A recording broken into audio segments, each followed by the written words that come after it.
Assalamualaikum warahmatullahi wabarakatuh. Salam, namo buddhaya, salam kebajikan, yahoo.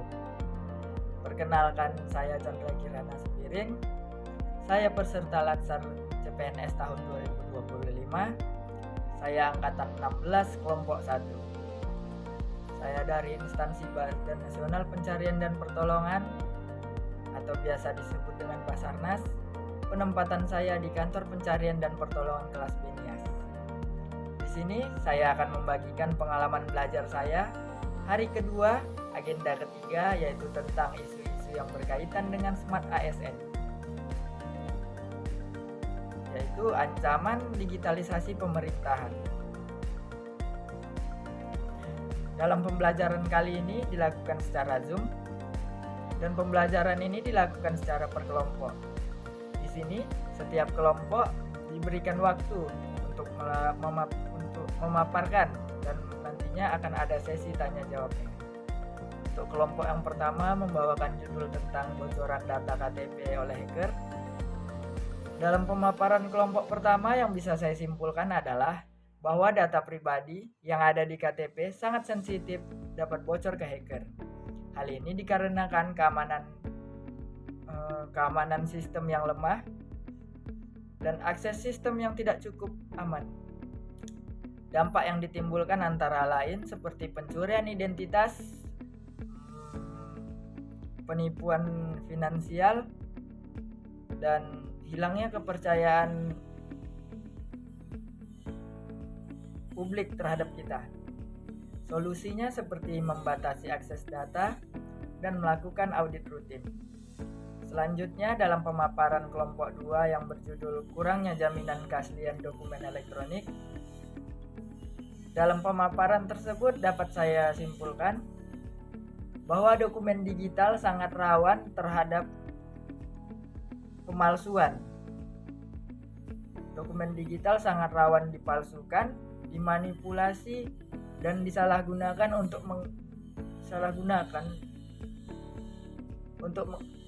Untuk menghindari hal tersebut, diperlukan enkripsi sistem autentikasi yang kuat. Hal ini dilakukan demi keamanan dokumen digital agar lebih terjamin keamanannya. Yang kelompok ketiga yaitu kelompok saya sendiri, yaitu tentang kesenjangan kompetensi digital dan ancaman siber pada ASN.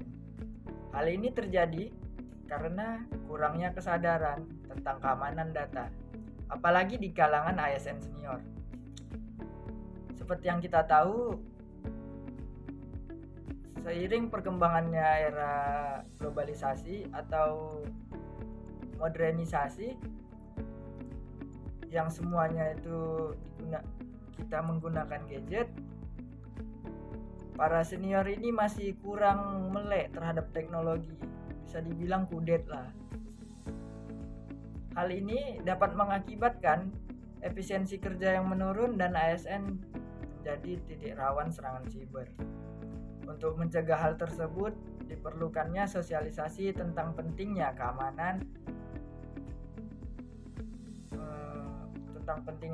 data agar ancaman siber dapat dicegah, setidak-tidaknya dapat dikurangi.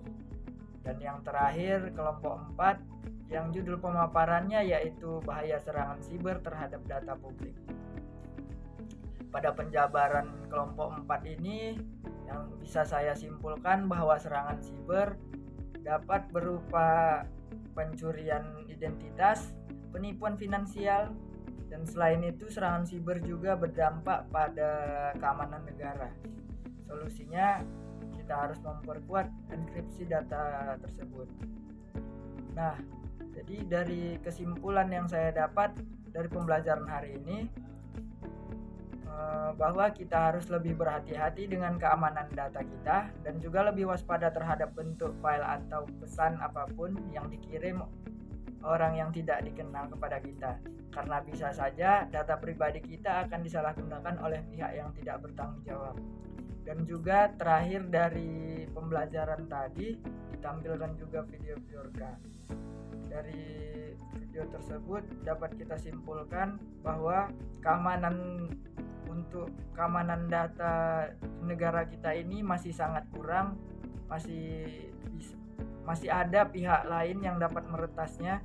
Untuk itu mungkin untuk pemerintah lebih waspada lagi atau lebih ketat lagi terhadap keamanan data kita semua, baik itu ASN maupun masyarakat, karena data itu sangat penting agar data-data tersebut tidak disalahgunakan.